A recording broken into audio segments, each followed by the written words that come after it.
സുപ്രഭാതം. ഇന്നൊരു വോട്ടയിട്ടിനിടെയാണ് കേട്ടോ. നമ്മുടെ വീഡിയോ ഇഷ്ടപ്പെടുകയാണെങ്കിൽ എന്തായാലും നിങ്ങളൊന്ന് ലൈക്ക് ചെയ്യണം. അതേപോലെ ചാനലൊന്ന് സബ്സ്ക്രൈബ് ചെയ്യുക. നമുക്ക് വളരെ കുറച്ച് സബ്സ്ക്രൈബേഴ്സേ ഉള്ളൂ. അപ്പോൾ എല്ലാവരും ഒന്ന് സപ്പോർട്ട് ചെയ്യുക. നമ്മുടെ നോർമൽ വീഡിയോസാണ്. അപ്പോൾ അത് ഇഷ്ടപ്പെടുകയാണെങ്കിൽ എന്തായാലും ഒന്ന് ലൈക്കും ചെയ്യുക കേട്ടോ. അപ്പോൾ നമുക്കിന്ന് രാവിലെ നൂൽപുട്ടും മുട്ടക്കറിയും തേങ്ങാപ്പാലും കട്ടൻ ചായയാണ് ഉണ്ടായിരുന്നത്. മുട്ടക്കറിയിൽ മുക്കിയിട്ട് ഞാനൊന്ന് കഴിച്ചു നോക്കി. നല്ല രസമുണ്ടായിരുന്നു. പിന്നെ തേങ്ങാപ്പാലും കൂട്ടി കഴിച്ചു നോക്കി. എനിക്ക് കൂടുതലും തേങ്ങാപ്പാലാണ് കേട്ടോ ഇഷ്ടം.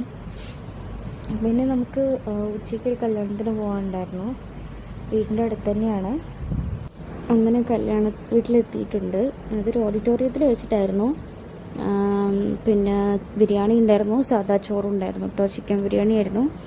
ഞാൻ സാദാ ചോറാട്ടോ കഴിച്ചത്. പിന്നെ നമുക്ക് വൈകിട്ട് ചക്കരക്കിഴങ്ങും കട്ടൻ ചായയും ഉണ്ടായിരുന്നു കേട്ടോ. എനിക്ക് ഇങ്ങനത്തെ ഒക്കെ നല്ല ഇഷ്ടമാണ് കേട്ടോ, കപ്പയും ചക്കരക്കിഴങ്ങൊക്കെ. പിന്നെ കുറച്ച് കഴിഞ്ഞപ്പോൾ നമ്മളൊരു രാവിലത്തെ നൂൽപുട്ടുണ്ടായിരുന്നേ. നൂൽപുട്ടും മീൻ കറിയും കൂടെ കഴിച്ചു. പിന്നെ രാത്രി ആയപ്പോൾ ഒരു പൊറോട്ടയും മീൻ കറിയും ഉണ്ടായിരുന്നു കേട്ടോ. പിന്നെ മീൻ കറീൻ്റെ ചട്ടിയിൽ ഇച്ചിരി ചോറിട്ടിട്ട് ഒന്ന് കുഴച്ചിട്ട് കഴിച്ചു. അതെനിക്ക് ഭയങ്കര ഇഷ്ടമാണ്. അപ്പോൾ ഇന്നത്തെ വീഡിയോ ഇത്രയേ ഉള്ളൂ. മറ്റൊരു നല്ല വീഡിയോ ആയിട്ട് വരാം.